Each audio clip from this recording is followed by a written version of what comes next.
Hello, this is The Harboring Light. I'm Mary. I give a conservative perspective about the world around me.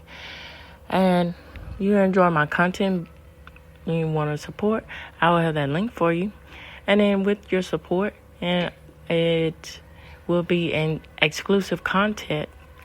Let me say that again. Exclusive content available for you. And so that's the perks of wanting to you enjoy my content, wanting to support the channel, you get that perk. Okay, so, and comments, questions, concerns is greatly appreciated. So feel free to email me, follow me on Substack, X, and of course YouTube comments, and that is greatly appreciated. So on to the topic of the show.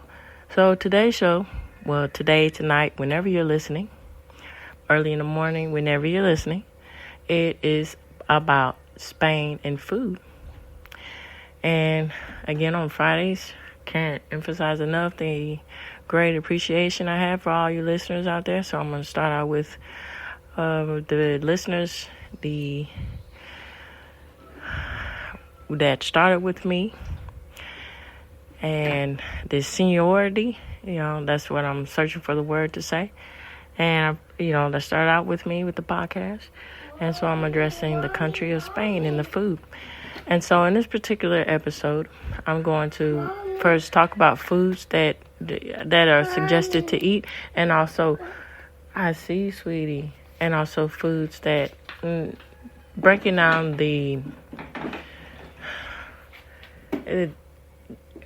the ideas of getting away of what you would typically think about foods from Spain. To wrap it up in a nutshell, what that's about.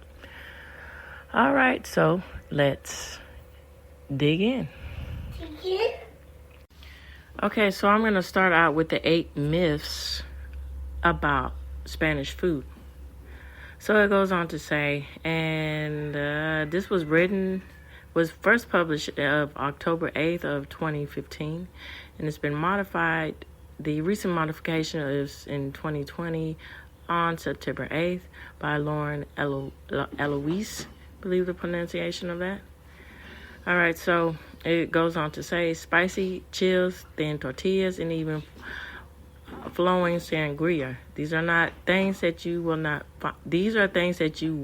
find in Spain, or at least not without hunting them out. Stereotypes about Spanish food run just as deep as those quintessential Spanish images of bullfighters and flamingo dancers.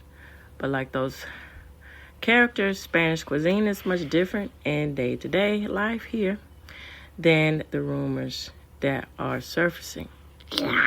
Yeah. These 8 myths about Spanish food will totally change the way you think about eating in Spain. All right. Number 1, it says Spanish food is spicy. Yeah. Although Spanish and Mexico speak the same language, that is far as the similarities go when it comes to cuisine. Much to my taco-loving charge. And it's quite funny what the writer is saying. So it says, that means there are no enchiladas, no burritos, no refried beans, and definitely no hot sauce. There are only 2 things that this spice-loving Southern, and then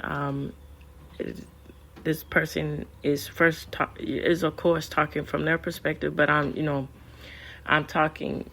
reading from what they're talking about. So this person is from the South and has found in all of Spain that there are actually spicy hot paprika spice churritos from the region of Leon and spicy goulash. I believe the pronunciation of that. Those help me out with that. My Spanish listeners from Spain. Imitation baby eels that have been sauteed in garlic and dried whole cayenne peppers.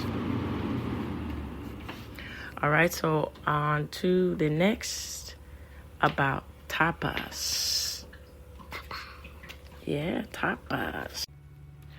All right, so it says Tapas are perhaps Spain's most famous food. The irony is that tapas are not one specific food at all. Instead, tapas refer to almost any type of Spanish food that is served in a very small portion. And all of the overall act of going out in a group and sharing food. These little morsels are often accompanied by a glass of wine or a mini glass of beer called a cana. While going out for tapas is extremely popular in some regions of Spain, such as Granada, the South, the Bilbao or San-Sebastian in the north, and Leon in the northwest. In many cities, it is much more common to share larger dishes, as known as raciones, whether sitting at a table or sitting at a bar. Many people order a handful of these bigger plates to share family style when going out for dinner. And at home, people almost never serve tapas unless it is a big family holiday, home cooked meal, or either a 2-course affair or family style shared plates. While holiday meals usually begin with an hour or so of appetizers, they are referred to as aperitivos, not tapas. So sangria is super popular. Despite the fame as Spanish specialty, sangria is a beverage reserved almost entirely for tourists. Ultra touristy beaches are spectacular with restaurants and bars landing out litters of the sweetened wine and fruit drink. But venture from the tourist zones and sangria starts disappearing from the menu.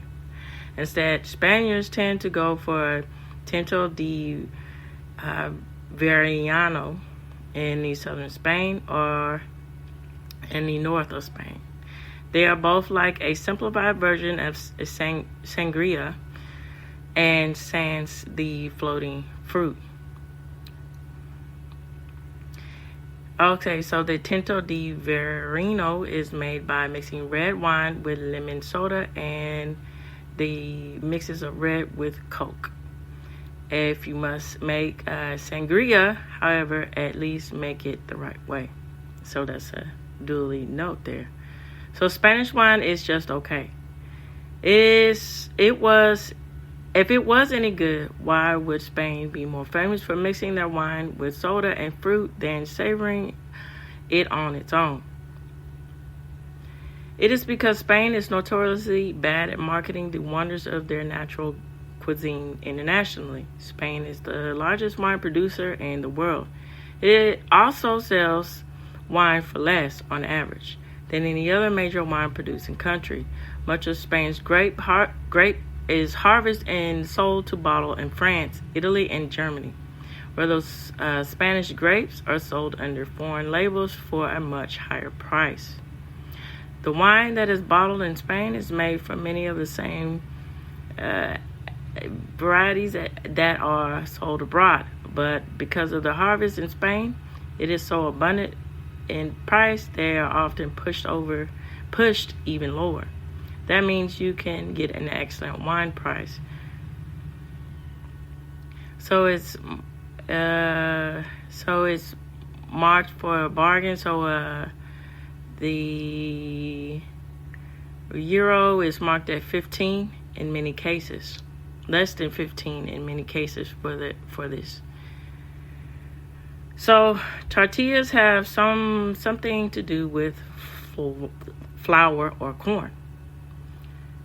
And then it shows, and of course I have this link provided for you in the episode, and it shows an image of eggs and potatoes. They are the star of Spanish tortillas. To make a Spanish tortilla, you don't need flour or corn or any other type of grain for that matter. In Spain, tortillas are closely resembled as a breakfast omelet than anything you'll find at a Mexican restaurant. Tortilla in Spanish effectively means egg patty.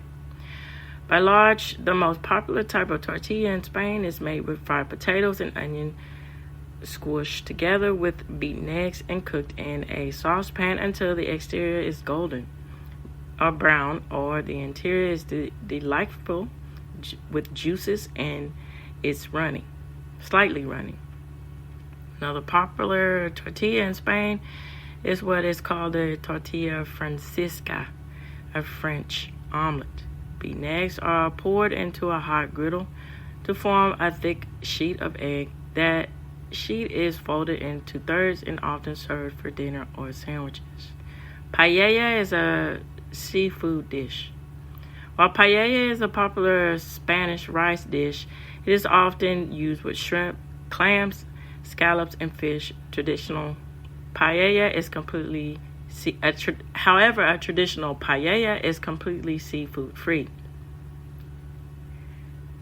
So, the name of paella popping up across the globe, paella makers in the dish hometown of Spain sought to set the record straight last year. Valencia, to be precise. After polling more than 200 restaurants, 6 of the region's top chefs, and countless emails and recipes for Valencia's research defined the traditional paella recipe to include snails, rabbit, chicken, tomato, peas, salt, saffron, and olive oil.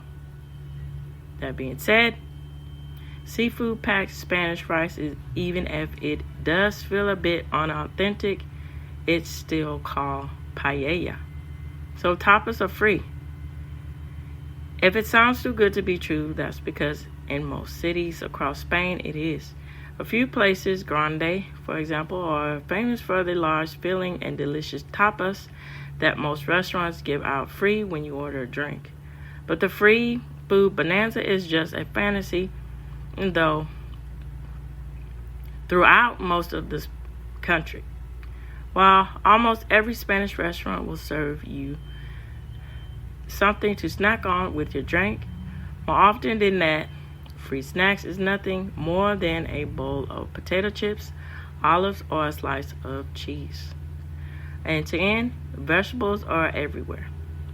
Yes, Spain is a Mediterranean country. Yes, Spaniards tend to eat copious amounts of olive oil, and fish and other good-for-you foods highlighted in the Mediterranean diet. But no, that does not mean you'll find fresh vegetable dishes on every menu, at least not at the restaurants. Vegetables are often absent at many meals in Spain. Main dishes are almost always some kind of protein like steak, fish, or meaty stew, and they are usually accompanied by fried potatoes. While there are plenty of spectacular vegetable-based dishes in Spain, fresh veggies are often a scarce commodity on the restaurant tables of Spain, and safe for eating at home with the family. So if you're planning a trip to Spain and want to avoid these Spanish food stereotypes, check out, and it gives you the link if you're interested, Devour Spain, and they run amazingly information of delicious tours in Madrid, Barcelona, and Seville. Alright, so that's a lot of information that I gave out. So my main point of talking about introducing this and then getting to the other aspect of the segment of different food suggestions for Spain is to get the overall idea in which I keep repeating, and this is my emphasis too, on top of giving my appreciation to all of you that listen to me. I also want to emphasize how important it is when you highlight a country on their foods, their literature, their fashion, and so forth. It's important to break down and get into the perspective of what is uncommon about the country, so you break stereotypes or narratives about certain countries, and then you get to the heart of the matter of what the people really enjoy, what it's really like. That's being said. It's one, and it's another step to go beyond to the other step to just venture out and And I can't wait till I get to that point to venture out and travel. But, and from my point of view, I think it's good for me to talk about things in this way, because I think that makes it, because I think it's really important to search for the authenticity of something. And I think this is a way of doing that, just, simply talking about the unknown of something, of a country or region, or something other in general, or like the unknown of something you might know about every day, you might use every day, the unknown things you might not know about, fabric softener, or, something mundane like that, that gets the spark of knowledge going. And that's my intention too, another intention too for my podcast, to revamp that spark of the power of the thirst for knowledge. All right, with that being said, let me go on and move on to the other segment, the foods that are suggested to try from Spain. Here we go.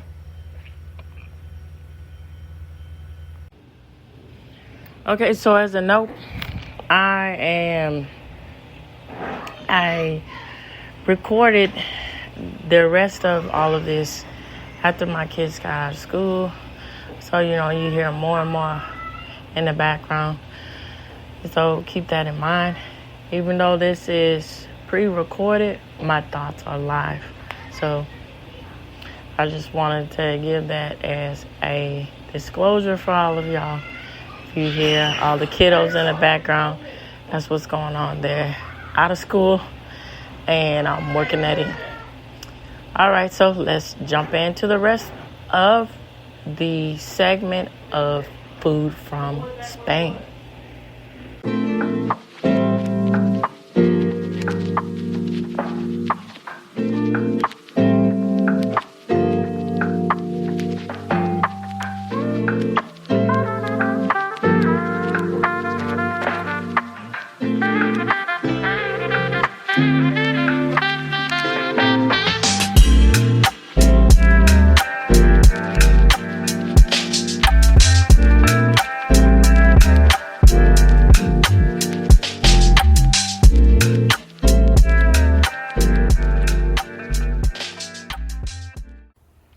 Okay, so here we go with, now these are entitled 12 Unusual Foods to Try in Spain. So this is by Esme Fox, and it was written up in 2018, March 14th to be exact. So I'm going to start out with migas. This fried breadcrumbs or fried flour. It may seem an odd sort of meal, but in the south of Spain, it's one of many people's favorite dishes. The breadcrumbs or flours are fried along with garlic, pieces of green bell peppers, and pieces of chorizo spiced sausage. Rabo de torto. Remember, and this is what I'm referencing of the writing. So it says, remember we told you that every single part of the animal is eaten in Spain? Yes, that, and I'll go back and talk about that. Yes, that means the tails too. Bull's tail stew is a popular dish, and the particular part, particularly in Córdoba, or Córdoba, where it is said to have originated. You can find it in other regions too, though typically in restaurants close to bull rings. So the bull's tail is braised and then cooked with ingredients such as onions, peppers, tomatoes, red wine, garlic, and other herbs and spices. Okay, you done? Okay, so this particular dish explains what was said before. So, quesadillas, and this is the bull's tail, as intending the testicles, even those are not wasted. So, quesadillas are most commonly dipped in eggs before being wrapped in breadcrumbs and deep fried.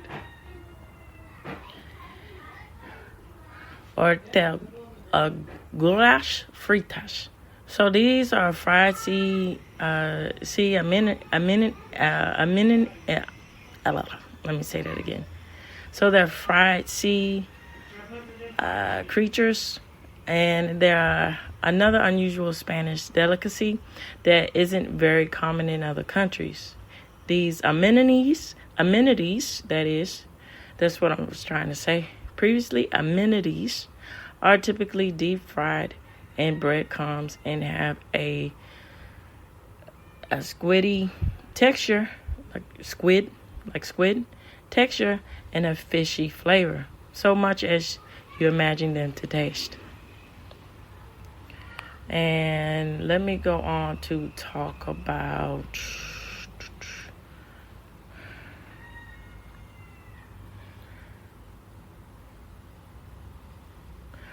morcilla. Morcilla, I believe the pronunciation of this. British people will know as morcilla, as black pudding, but for everywhere else, it is congealed pig's blood, and it's made into a type of sausage. Sometimes rice is added to make a more hearty and filling sausage. Morcilla is eaten all over Spain, but it originated from the region of Castilla y Leon. One of the best types of morcilla de Burgos, which is spiced with cumin and hails from the city of Burgos. Anguillas, I believe the pronunciation of that. So anguillas are baby eels that are around 2 or 3 years old. They measure around 8 centimeters, which is 3 inches long, and are about twice as thick as a noodle. They are usually eaten on their own rather than part of a dish, and are typically sauteed with oil and herbs, garlic, dried chili peppers, and white wine. Like goose barnacles, they are particularly expensive and are mostly eaten in the Basque country. Okay, so crochets. Eating fish is not really unusual at all, but perhaps eating just the fish cheek is. Crochets are essentially just that, cod or heck cheeks cooked to perfection. So you'll find this on many menus, particularly in the Basque country. So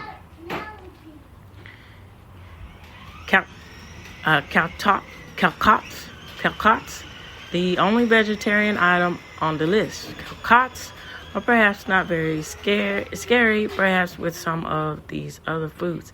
A cross between spring onions and sweet leeks. Calcots themselves are not unusual, but the way they are eaten is.